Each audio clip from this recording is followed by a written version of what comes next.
अंग्रेजों का एक अधिकारी था, उसका नाम था डलहौजी। थोड़ा इतिहास अगर आप पढ़ेंगे तो डलहौजी के बारे में आप सब जान जाएंगे। डलहौजी सबसे ज्यादा अत्याचारी, निरंकुश, संवेदन शून्य अंग्रेज अधिकारी था। क्या किया उसने? एक कानून बनाया इस देश में, उसका नाम है लैंड एक्विजिशन एक्ट। हिंदी में अगर कहें तो भूमि के अधिग्रहण का कानून, जमीन को छीनने का कानून, जमीन को हड़प लेने का कानून, लैंड एक्विजिशन एक्ट। ये कानून डलहौजी ने बनाया। पूरे देश में इस कानून को लागू किया गया। डलहौजी ने अपनी डायरी में लिखा है कि मैंने जब ये कानून बना दिया और पूरे भारत में इसको लागू कर दिया तो इसका एक ही परिणाम निकला, करोड़ों भारतवासी भारत में भूमिहीन हो गए, लैंडलेस हो गए। कैसे? डलहौजी ने वो कानून बना के भारत के गांव-गांव में प्रवास करना शुरू किया और उसकी सरकार के अधिकारियों ने प्रवास करना शुरू किया। डलहौजी खुद लिख रहा है अपनी डायरी में कि मैं गांव-गांव जाता था, हजारों किसानों की मीटिंग बुलाता। एक एक मीटिंग में 25,000 किसान आते थे। उन सब किसानों को पूछा जाता था कि तुम्हारे पास तुम्हारी जमीन के कागज हैं क्या, जो ये सिद्ध करें कि ये जमीन तुम्हारी है? कोई किसान को ये पूछा जाए आज से 150 साल पहले कि जमीन के कागज हैं आपके पास जो ये सिद्ध करें कि जमीन तुम्हारी है, तो किसी किसान के पास कागज नहीं होते थे। क्यों? कागज बनाकर जमीन को हस्तांतरण करना इस देश की परंपरा नहीं है।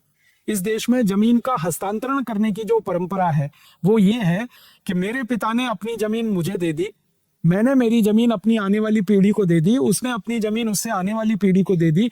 तो परंपरा से ये जमीन का हस्तांतरण इस देश में होता रहा हजारों साल से। डलहौजी ने कहा कि ये नहीं माना जाएगा, कागज होना चाहिए जिस पर लिखा हो कि ये जमीन तुम्हारी है और उस पर सरकार की मोहर होनी चाहिए। अब किसी भी किसान के पास कागज नहीं और किसी भी किसान के पास मोहर नहीं अंग्रेजी सरकार की, तो इसी आधार पर डलहौजी किसानों से जमीनें छीन लेता था और वो कहता था ये जमीन तुम्हारी नहीं है, ये अंग्रेज सरकार की जमीन है। कानून का नाम था लैंड एक्विजिशन एक्ट और उसकी कार्यवाही इस तरह से हुआ करती थी। तो डलहौजी कहता है कि मैंने और मेरे सहयोगियों ने मिलकर 10 करोड़ किसानों से जमीनें छीनी। 10 करोड़ किसानों से जमीनें। डलहौजी अपनी डायरी में लिख रहा है कि ये कानून भारत में लागू होने से पहले एक भी किसान ऐसा नहीं था जो भूमिहीन हो, लैंडलेस हो। मैंने ये कानून बनाया और जमीनें छीनी, उसके बाद भारत के किसान भूमिहीन हुए, लैंडलेस हुए। तो 10 करोड़ किसानों को जिस डलहौजी ने भूमिहीन बना दिया और जिस कानून के आधार पर उसने किसानों से जमीनें छीनी, वो कानून आजादी के 63वें साल में आज भी इस देश में चल रहा है और ऐसे ही चल रहा है लैंड एक्विजिशन एक्ट। उसमें कोई परिवर्तन नहीं हुआ, कोई संशोधन नहीं। बस परिवर्तन इतना ही है कि अंग्रेजों की सरकार जो जमीनें किसानों से छीनती थी, अब भारत की सरकार वो जमीनें किसानों से छीन लेती, हजारों एकड़ जमीनें छीन लेती। आप जानते हैं हमारे देश की सरकारों ने कुछ योजनाएं बना रखी हैं, स्पेशल इकोनॉमिक जोन करके, SEZ। SEZ में हजारों हेक्टेयर जमीन किसानों से छीनी गई है जबरदस्ती, इसी कानून के आधार पर, लैंड एक्विजिशन एक्ट। अंग्रेजों ने व्यवस्था ये बनाई थी कि भारत के किसानों से जब जमीनें छीनी जाएं तो कोई भी भारतीय किसान अंग्रेजों की अदालत में मुकदमा ना कर सके। तो लैंड एक्विजिशन एक्ट को आप चैलेंज नहीं कर सकते, ये व्यवस्था अंग्रेजों ने की हुई थी। तो अंग्रेजों के जमाने के किसानों की जमीनें जाती थी तो अंग्रेजों की अदालत भी उस मुकदमे को सुनती नहीं थी। आजादी के 62-63 साल के बाद भारत में भी यही है। जिन जिन किसानों की जमीनें छीनी जाती है उनकी कोई सुनवाई सुप्रीम कोर्ट नहीं करता, हाई कोर्ट नहीं करता। किसानों को झक मार के जमीन देनी ही पड़ती। सरकार जब जमीन छीनती है किसानों से तो उसकी कीमत लगाती है 15 पैसे स्क्वायर फीट, 50 पैसे स्क्वायर फीट, 1 रुपए स्क्वायर फीट। फिर वही जमीन को सरकार बड़ी बड़ी कंपनियों को बेचती है तो उसकी कीमत हो जाती है 1500 रुपए स्क्वायर फीट। किसान से जमीन छीनी जाती है 15 पैसे स्क्वायर फीट, वो जमीन कंपनियों को बेची जाती है 1500 रुपए स्क्वायर फीट और सरकार किसान और कंपनी के बीच में एजेंट की तरह से काम करती है, जैसे अंग्रेजों के जमाने में होता था। तब हम सब अपने आप से पूछते हैं, देश आजाद हुआ है क्या? कोई स्वतंत्रता इस देश को मिली है? अंग्रेजों के जमाने में लैंड एक्विजिशन एक्ट था, अंग्रेजों के जाने के बाद भी वही कानून चल रहा है। हमें लगता है कि आज़ादी अधूरी है, वो पूरी नहीं है। स्वतंत्रता तो आई नहीं है, आज़ादी भी अधूरी। और एक उदाहरण देता हूँ आपको। अंग्रेजों की सरकार ने भारतवासियों से पैसे छीनने के लिए, धन संपत्ति छीनने के लिए कुछ कानून बनाए थे। मैं आपको अंग्रेजों के समय की एक घटना सुनाता हूँ, ब्रिटिश पार्लियामेंट के दस्तावेजों पर आधारित है। 1857 में जब इस देश में क्रांति हुई, पूरे देश में अंग्रेजों के खिलाफ विद्रोह हुआ, तो उसका परिणाम आपको शायद मालूम है या नहीं। 3 महीने में भारत की पूरी धरती, भारत की पूरी भूमि अंग्रेज विहीन हो गई थी। एक भी अंग्रेज जिंदा नहीं बचा था। 1857 1857 की क्रांति की शुरुआत हुई थी 10 मई को मेरठ नाम के एक शहर से, उत्तर भारत। और लोगों में इतना गुस्सा आ गया था अंग्रेजों के खिलाफ कि लोगों ने अंग्रेजों के घर जला दिए थे मेरठ शहर। एक भी अंग्रेज जिंदा नहीं बचा था, और जो घर से निकलकर भागा उसकी गर्दन काट दी थी लोगों। और वो चाकू जो भाजी काटने वाला उससे गर्दन काटेगी, इतना गुस्सा लोगों में था। और मेरठ में जब सारे अंग्रेज मारे गए तो दिल्ली में शुरू हो गई ये क्रांति 11 मई को। 5 दिन में दिल्ली में हजारों अंग्रेजों का कत्लेआम हो गया। फिर बरेली में, फिर शाहजहांपुर में, फिर अलीगढ़ में, फिर आगरा में। भारत के ऐसे 350 शहरों में ये क्रांति हुई थी, सतारा में और कोल्हापुर में, पूरे भारत में, कर्नाटक में, आंध्रा में, तमिलनाडु में।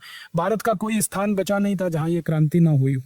उस क्रांति में 3,64,000 अंग्रेज मारे गए थे। भारत के लोगों ने उनको मार डाला था। उन भारतवासियों ने मार डाला था जो अंग्रेजों से कभी डरते थे, घबराते थे। उन भारतवासियों ने अंग्रेजों को कत्लेआम कर दिया था जो चींटी को भी मारते नहीं, जो जानवरों को भी मारते नहीं, जीव जंतुओं को मारते नहीं। वो भारतवासी इतने गुस्से में और क्रोध में थे कि अंग्रेजों को कत्ल कर दिया। अंग्रेज बच नहीं पाए, मारे गए। 2-3 अंग्रेज बच गए उस क्रांति में और वो भागकर लंदन चले गए। तो उनको पूछा गया ब्रिटिश पार्लियामेंट में कि तुम जिंदा कैसे बचे, बाकी तो कोई बच के नहीं आया। तो उन्होंने कहा कि हम जिंदा ऐसे बचे कि हमने अपने शरीर पर काला रंग लगा लिया था और हम ऐसे ही दिखते थे जैसे भारतवासी, उसमें हम बच गए। भारतवासियों ने ये सोचा कि ये भी हमारे ही जैसा काला आदमी है, इसलिए छोड़ दिया हमको। तो 2-3 अंग्रेज छूटकर भाग गए। उन अंग्रेजों से पूरी कहानी सुनी ब्रिटिश पार्लियामेंट ने और पूछा कि क्या क्या हुआ। तो उन्होंने विस्तार से बताया कि 350 से ज्यादा स्थानों पर भारत में ये क्रांति हुई। 4.5 करोड़ से ज्यादा भारतवासी इस क्रांति की लड़ाई में अंग्रेजों के खिलाफ लड़े। करोड़ों भारतवासियों ने तलवारों का इस्तेमाल किया, हंसिए का इस्तेमाल किया, चाकू का इस्तेमाल किया, बंदूकों का इस्तेमाल किया अंग्रेजों के खिलाफ। और ये पूरी क्रांति सशस्त्र क्रांति थी, हिंसक क्रांति थी अंग्रेजों के खिलाफ। अंग्रेजों को कल्पना नहीं थी कि भारत में इतना बड़ा विद्रोह हो सकता है उनके खिलाफ। तो ब्रिटिश पार्लियामेंट में जो अंग्रेज बचकर जिंदा पहुंचे उनसे पूछा गया कि इस क्रांति का मुख्य कारण बताओ। तो उन अंग्रेजों ने कहा कि हमने भारत में जो लूट मचाई वो सबसे बड़ा कारण, भारतवासियों की लूट हमने की और ये भारत को सोने की चिड़िया के देश से गरीब और भुखमरी वाला देश हमने बना दिया, ये पहला कारण। और अंग्रेजों ने कितनी लूटमार की है इस देश में उसका अंदाजा लगाना चाहें तो एक अंग्रेज अधिकारी के डायरी के पन्ने का एक वाक्य सुनाता हूं आपको। एक अंग्रेज था, उसका नाम था रॉबर्ट क्लाइव। वो बंगाल में आया था 1757 में, उसने प्लासी का युद्ध लड़ा था। युद्ध के बाद वो बंगाल का राजा बन गया था, आप जानते हैं, मीर जाफर की मदद से।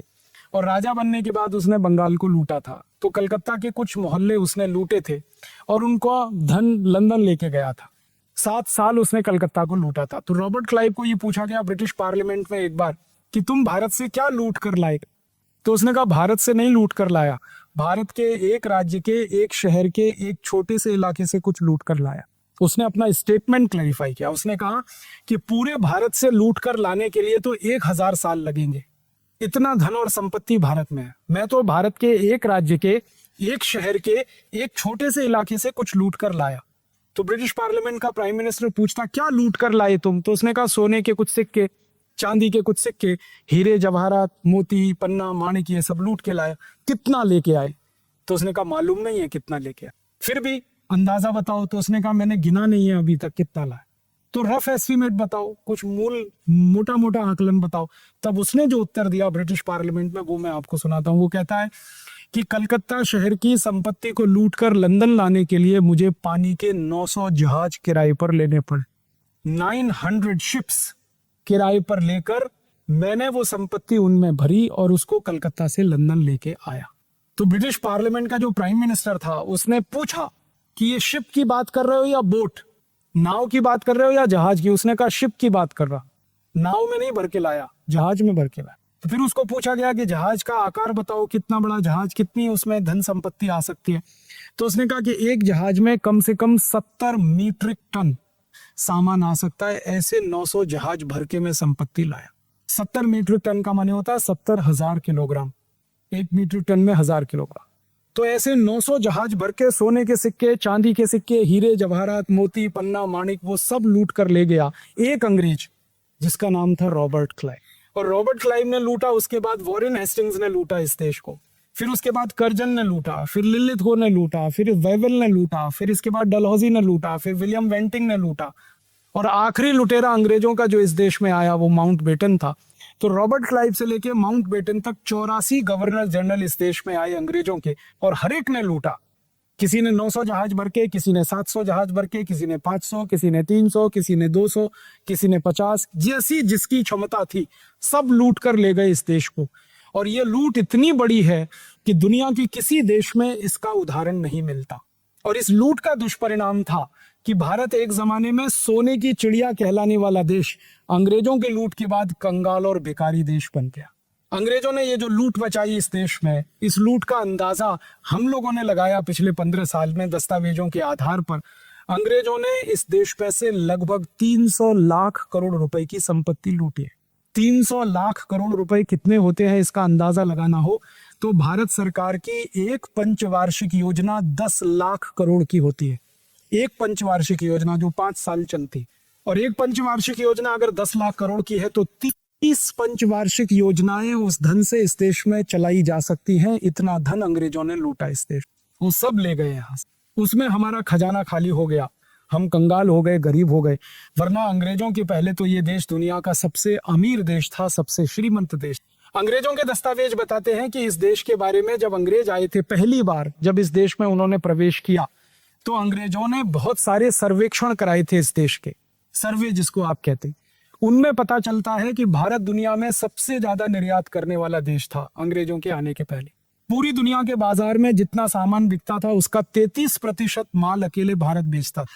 पूरी दुनिया में जो कुल उत्पादन होता था उसका 43% उत्पादन अकेले भारत में होता था। और पूरी दुनिया में जो कुल आमदनी होती थी उसका 27% आमदनी अकेले भारत की होती। कोई भी देश भारत के कंपटीशन में नहीं था उस समय। चीन नाम का एक देश था जो थोड़ा बहुत हमारा कंपटीशन करता था, लेकिन वो बहुत नीचे था। अब दुनिया के बाजार में 33% निर्यात करने वाला देश, दुनिया की कुल आमदनी का 27% अर्जित करने वाला देश, दुनिया के कुल उत्पादन का 43% उत्पादन करने वाला देश तो सोने की चिड़िया ही हो सकता है। और इस देश को सोने की चिड़िया इसलिए कहा गया, 3000 साल भारत के लोग दुनिया के दूसरे देशों में जाकर अपना सामान बेचा करते थे। 3000 साल हम नेट एक्सपोर्टिंग कंट्री हुआ करते थे। हमारा कपड़ा बिकता था, हमारा लोहा बिकता था, हमारे लोहे के बहुत सारे सामान बिकते थे। 36 तरह की वस्तुएं थी जिनका निर्यात इस देश से होता था। हम जो कपड़ा बनाते थे दुनिया के बाजारों में कैसे बिकता था आप सुनेंगे तो हैरान हो जाएंगे। भारत में एक मलमल नाम का एक कपड़ा बनता था, सूरत में बनता था, मालवा में बनता था, दक्षिण भारत में कोयम्बतूर के आसपास बनता था। वो मलमल का कपड़ा जब दुनिया के बाजार में बिकने के लिए जाता था तो तराजू के एक पलड़े में वो कपड़ा रखा जाता था, दूसरे पलड़े में उसके भार के बराबर सोना रखा जाता था, तब वो कपड़ा बिकता था। कारण क्या था? हम अकेले थे जो वो कपड़ा बनाते थे, मोनोपोली थी हमारी पूरी दुनिया। तो हमने कपड़ा बेचकर सोना कमाया और वजन के बराबर। आज से 300-400 साल पहले तक कपड़ा बिकता था वजन से, अभी कपड़ा बिकता है मीटर से। 1 मीटर, 2 मीटर, 5 मीटर। 300 साल बिकता था आधा किलो, 1 किलो, 2 किलो, 5 किलो, और जितने वजन का कपड़ा उतने वजन का सोना मिलता था। अब 3000 साल कपड़ा बेच बेच कर हम सोना कमाते रहे, इसलिए सोने का भंडार इस देश में बढ़ा। हम लोहा बेचते थे, सारी दुनिया के देश हमसे लोहा खरीदते थे। आपको सुनकर हैरानी होगी, स्टील बनाने की टेक्नोलॉजी सबसे पहले भारत में विकसित हुई 10वीं शताब्दी। कोई स्टील बनाना नहीं जानता तो दुनिया में हमने सबसे पहले स्टील बनाया, और वो स्टील हम बेचते थे दूसरे देशों को। ईस्ट इंडिया कंपनी और फ्रांस की सारी कंपनियां पानी का जहाज बनाने के लिए स्टील भारत से खरीदते थे, और भारत का स्टील खरीद कर जब वो जहाज बनाया करते थे, एक बहुत बड़ा फ्रांसीसी व्यक्ति था और एक बहुत बड़ा अंग्रेज, दोनों भारत में आए स्टील देखने के लिए कि भारत में स्टील क्या क्वालिटी का है। तो यहाँ से कुछ स्टील वो खरीद के ले गए और उनकी लेबोरेटरी में टेस्ट किया तो पता चला उससे अच्छा स्टील कोई बनाता नहीं दुनिया। उन्होंने 2 बातें कही। उन्होंने कहा भारत के स्टील में सबसे बड़ी क्वालिटी है कि ये रस्ट फ्री है, इसमें जंग नहीं लगता, कितने भी पानी में डाल के रखो। और दूसरी क्वालिटी ये है कि ये क्वालिटी में बहुत ऊंचा है, और तीसरी है कि ये सस्ता बहुत है। तो ईस्ट इंडिया कंपनी वाले यहाँ से स्टील खरीदते थे, और ईस्ट इंडिया कंपनी के अधिकारियों ने लिखा है कि भारत के स्टील से जो जहाज वो बनाते थे पानी का, वो जहाज कम से कम 65 से 70 साल चलता था, और अंग्रेजी स्टील से जो जहाज बनाया जाता था वो 15 साल में ही टूट जाया करता। ईस्ट इंडिया कंपनी के कई अधिकारियों ने अपनी डायरियों में लिखा है कि हम भारत में जहाज खरीदने आते थे, नया जहाज खरीदने के पैसे नहीं होते थे तो पुराना खरीद के ले जाते थे। जो जहाज भारत में 50 साल चल चुका होता था उसको हम खरीदते थे, और उस जहाज को रिपेयरिंग करके और 20-25 साल हम चलाते थे। इतनी अच्छी क्वालिटी का स्टील भारत में। आप जानते हैं कि पानी का जहाज हमेशा पानी में रहता है, इसलिए उसमें जंग लगने की संभावना सबसे ज्यादा होती है। लेकिन भारत के स्टील के जहाज 60 साल, 70 साल, 75 साल बिना जंग के काम करते थे। इस क्वालिटी का स्टील बनता था, इस क्वालिटी के जहाज बनते और सारी दुनिया में ये बिकते थे। उसके बदले में भी हमें सोना ही मिलता था। हम लोहा बेचते थे और सोना लेके आते थे, कपड़ा बेचते थे, सोना लेके आते थे। ईंटें बनती हैं इस देश में, पतली ईंट बनती है जिससे हमारे किले बनाए गए हैं। भारत के सभी महापुरुषों के बनाए हुए किले को देखेंगे तो बहुत पतली ईंट के हैं, जिनकी उम्र 500 से 1000 वर्ष है। वो किले में कहीं क्रैक नहीं है, क्योंकि ईंट और जो कैल्शियम है, चूना है, उसके उपयोग से बनाए गए हैं। सीमेंट का कोई भी मकान दूसरे तीसरे साल में क्रैक आ जाता है, क्योंकि सीमेंट की क्वालिटी उतनी अच्छी नहीं, चूने की क्वालिटी इतनी अच्छी।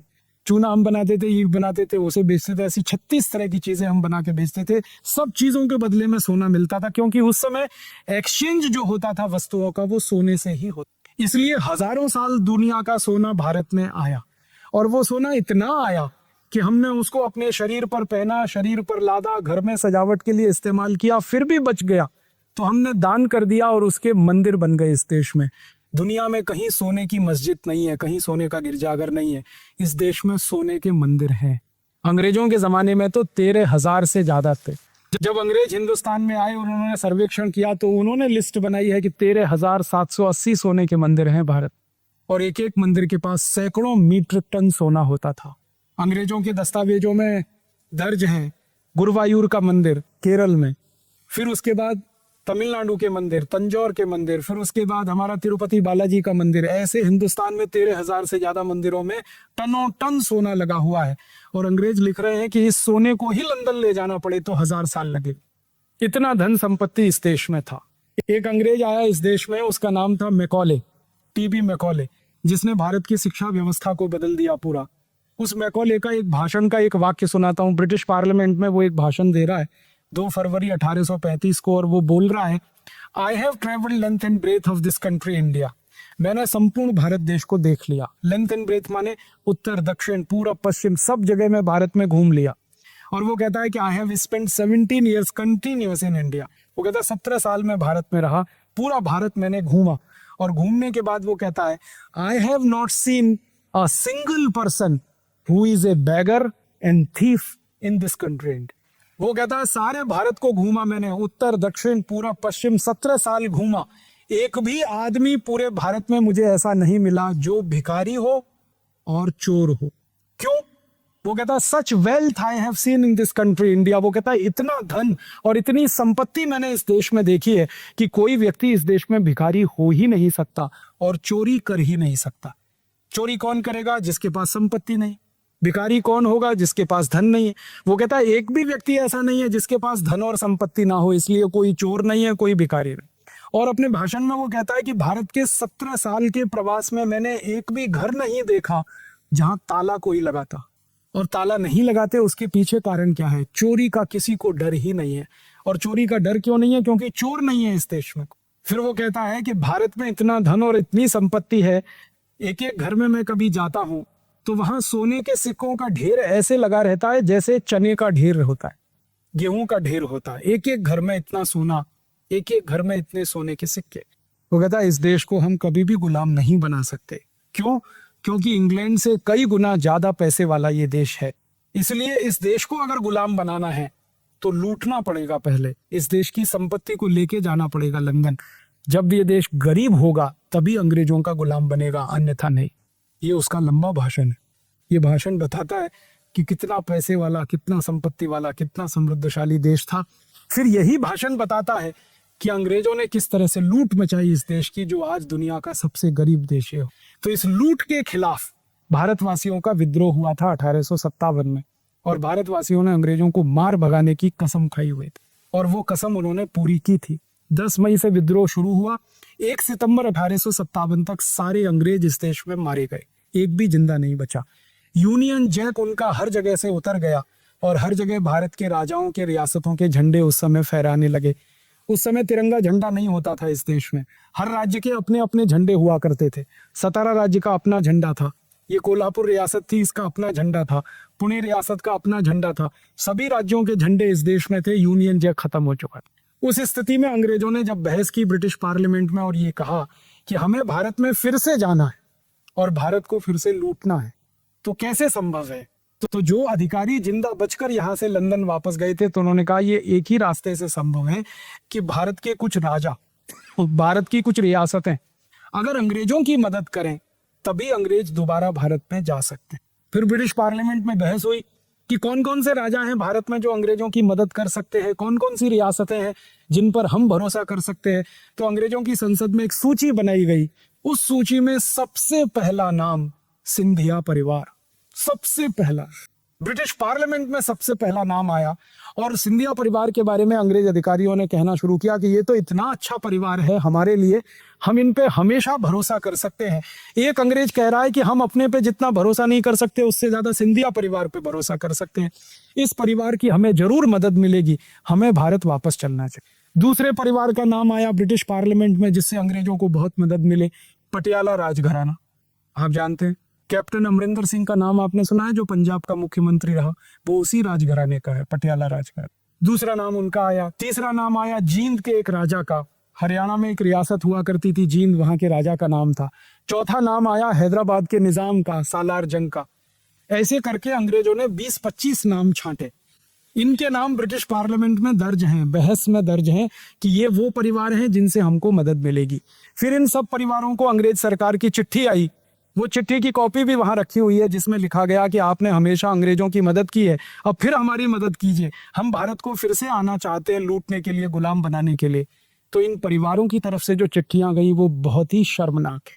सिंधिया परिवार से चिट्ठी गई, उसमें कहा गया कि हम तो हमेशा से आपके, आप बिल्कुल शक मत करिए, आप वापस आइए इस देश, हम आपको अपनी सेना देंगे, पैसे देंगे, आपको जो चाहिए वो मदद करें।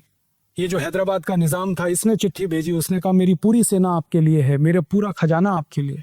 जींद के राजा ने कहा सब कुछ मैं आपको न्यौछावर कर दूंगा।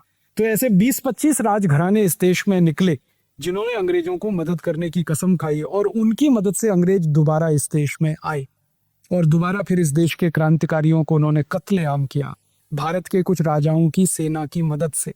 और वो कत्लेआम करने के बाद इस देश पर फिर से अंग्रेजों का राज्य स्थापित किया। और दूसरी बार जब राज्य स्थापित किया तो वो कंपनी का नहीं था, अंग्रेज सरकार का राज्य स्थापित किया। उसके पहले इस देश में 100 साल कंपनी का राज चला, ईस्ट इंडिया का। उसके बाद अंग्रेजी सरकार की स्थापना हो गई इस देश में। और जब अंग्रेज सरकार फिर से बन गई इस देश में, तब बहस हुई ब्रिटिश पार्लियामेंट में कि अब हमें भारत में कुछ भी करना है तो कानून बना के करना। अब तक हम बिना कानून बनाए काम करते थे, अब जो करेंगे वो कानून बनाकर करेंगे। क्यों? तो अंग्रेजों ने आपस में एक दूसरे को कन्विंस किया, वो ये कि दुनिया का कोई भी देश जब भी हमसे कहेगा कि आप भारत को लूट रहे हैं, बर्बाद कर रहे हैं, तो हम जवाब देंगे हम तो भारत में कानून का शासन स्थापित कर रहे हैं। अब उसमें भारत की लूट होती है तो हम क्या करें? अंग्रेजों की चालाकी देखिए कि आपको सीधे लूटेंगे तो बदनामी होगी, कानून बना देंगे लूटने का तो बदनामी नहीं होगी। लूटना तो आपको है ही। इसको ऐसे समझिए कि कोई आपकी जेब काटे तो आप चिल्लाओगे मेरी क्यों जेब काट रहा है। फिर अगर वो जेब काटने का कानून बन जाए इस देश में और कोई व्यक्ति जेब काटे तब आप क्या चिल्लाओगे? कानून बन गया, वो तो कानून का पालन हो रहा है, भले आपकी जेब कटे उसमें। तो अंग्रेजों की संसद ने जो कानून सबसे पहले बनाए वो कानूनों के बारे में कहना चाहता हूं कि अंग्रेजों की संसद में पहली बहस हुई कि 1857 की लड़ाई में भारत ने जो क्रांति की है उसमें पैसा कहां से आया, क्योंकि उस समय की क्रांति में करीब 480 कोटि रुपए खर्च हुए, 480 करोड़ रुपए खर्च हुए 1857 की क्रांति। और ये कोई छोटी मोटी रकम नहीं थी। अगर इसको आज के हिसाब से समझना हो तो 300 का इसमें गुणा करना पड़ेगा, क्योंकि रुपए का अवमूल्यन उतना हो चुका है तब से। इतनी बड़ी रकम इकट्ठी हुई थी 1857 की क्रांति में पूरे देश में। तो अंग्रेजों ने इस पर बहस की कि ये पैसा दिया किसने। तो अंग्रेजों के कुछ अधिकारियों ने कहा कि उद्योगपतियों ने दिया, व्यापारियों ने दिया, किसानों ने दिया, कारीगरों ने दिया, ये सब लोगों ने पैसा इकट्ठा करके क्रांतिकारियों को दिया। तब अंग्रेजों ने तय किया कि अब भारत में ऐसा कानून बना दो कि आगे कभी भी किसी क्रांतिकारी को लोग पैसा ना दे पाए और लोगों के हाथ में पैसा रहने ही नहीं पाए, सारे पैसे उनके हाथ से छीन लो।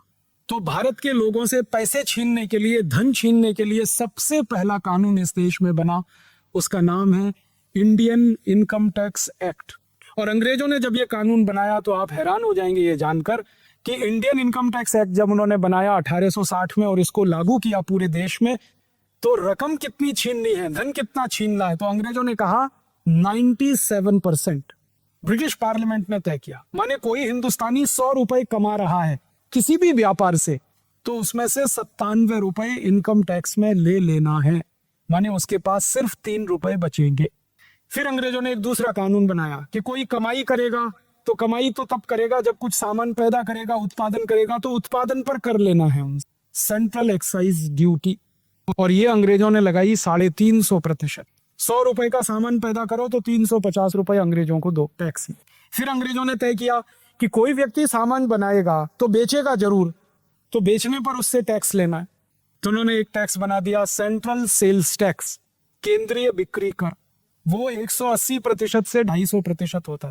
फिर अंग्रेजों ने तय किया कि सामान बनाएगा तो कर भरेगा, बेचेगा तो टैक्स देगा, बेचकर मुनाफा कमाएगा तो टैक्स देगा। सामान को बेचने के लिए एक गांव से दूसरे गांव में जाएगा, फिर टैक्स लेना उस। तो वो टैक्स क्या क्या है? अंग्रेजों की बनाई गई सड़क पर से जाएगा तो रोड टैक्स लेना, अंग्रेजों के बनाए गए पुल से जाएगा तो टोल टैक्स लेना, जिस गांव में सामान बनाएगा म्युनिसिपल कॉर्पोरेशन का टैक्स लेना। ऐसे कर करके उन्होंने सारे टैक्स के कानून ला दिए। उद्देश्य क्या था? एक ही उद्देश्य, भारतवासियों से पैसे छीनने हैं, भारतवासियों से धन छीनना है, संपत्ति छीननी है और उसको लंदन लेके जाना है।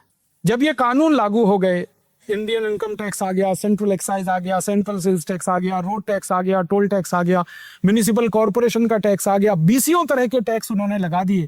तब लूट और ज्यादा हो गई इस देश, और उस लूट का दुष्परिणाम ये निकला कि धन तो सारा लंदन चला गया, इस देश के सारे उद्योग खत्म हो गए। क्योंकि किसी उद्योग पर आप 350% एक्साइज ड्यूटी लगा दोगे तो कितना महंगा कर दिया आपने उस सामान।